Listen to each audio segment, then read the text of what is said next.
Everything. It's honestly, I hate to talk about myself, but at the same time, it's one of the proudest moments I've ever been a part of. To be a captain is one thing, and it's an amazing honor. But to be able to be elected 3 times by your teammates, because that's the biggest thing. Is it's not only the coaches, it's not only the staff.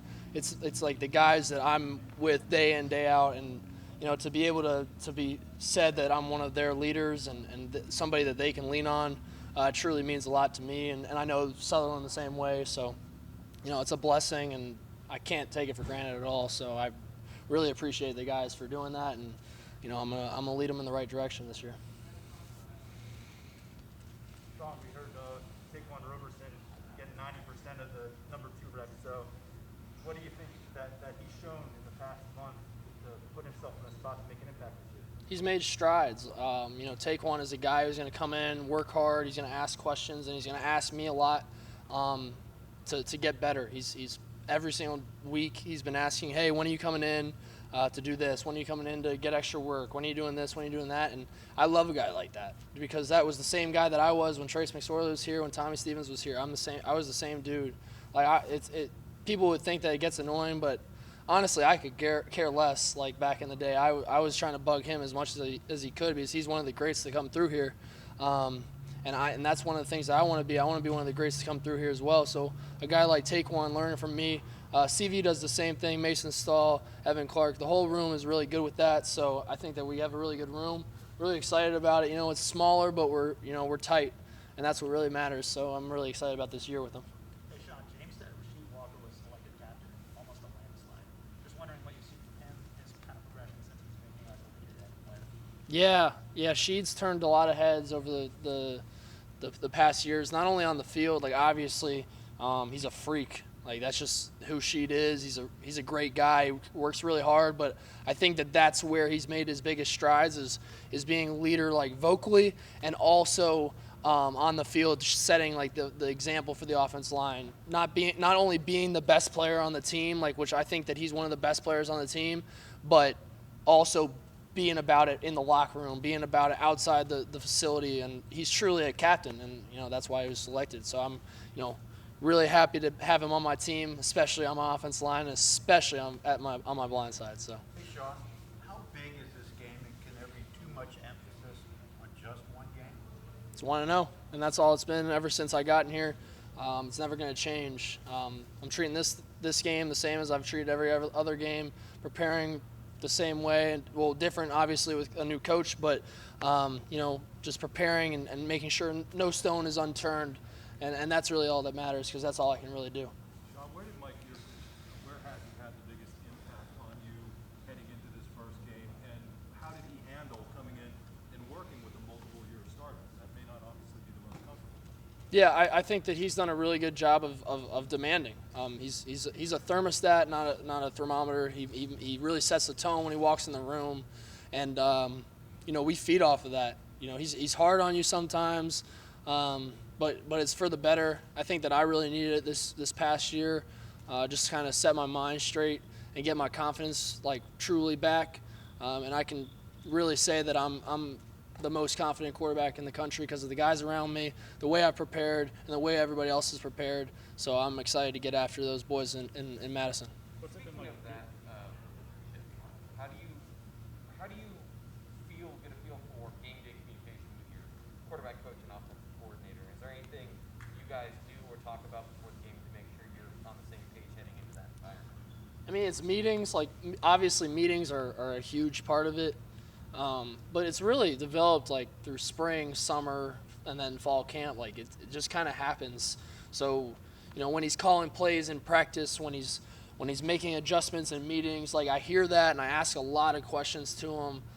So in games, when he makes a check or he makes a call, I know what he's looking for. So it's not really a miscommunication for the most part. And when we have a miscommunication, it's solved pretty quick by one of us. So. We have a really good relationship, and I'm excited to be his quarterback. You and Joe used to do pregame walkthroughs was all the quarterbacks down the sidelines, and then you did it with Ricky, and then last year I think you did it by yourself. I know Mike's going to be on the sideline. What was that process? What's it like having him on the sideline, and what was that whole conversation over the years been about?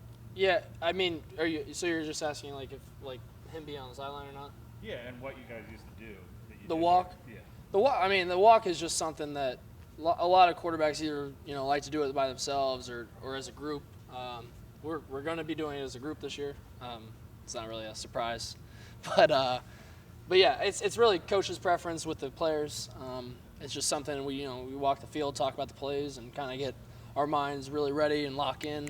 But it's a good thing that we do. I liked it when Coach Moorhead was here and Coach Ronnie, and that's why I did it myself last year. So I'm excited to do it again. And then with Coach Scherster's being on the field, I think that's great. Coach Ronnie was up in the booth, Coach Schrock was up in the booth, and I'm fine with a guy up in the booth. It's not like a huge difference, but at the same time, it's nice to have that vocal leader, like our general on the field with us. And it really feels like, he's with us on the field so he can make those corrections faster. So, all power to him. I'm excited. Sean, I know you this year you guys have a ton of weapons, especially at the tight end position. How much more comfortable does that make you feel having two tight ends who can attack the middle of the field and also be lined up in multiple different ways? Yeah, I mean it's truly three tight ends. It's Brenton Strains, it's Theo Johnson, and it's T Breezy. So it's all of them. And they all have a lot of athletic ability. They all are extremely talented, and I think that they can all play the position really well. They're all NFL caliber guys who make plays when the ball's in the air.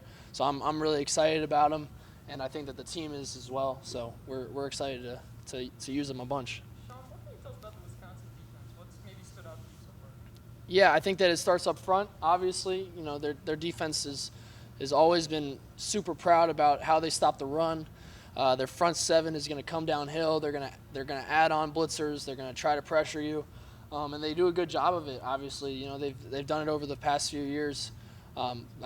Going all the way back, Coach Leonard's done a really good job of getting those boys right, and so they're obviously going to be a challenge up front. But our offensive line is confident and they're excited as well.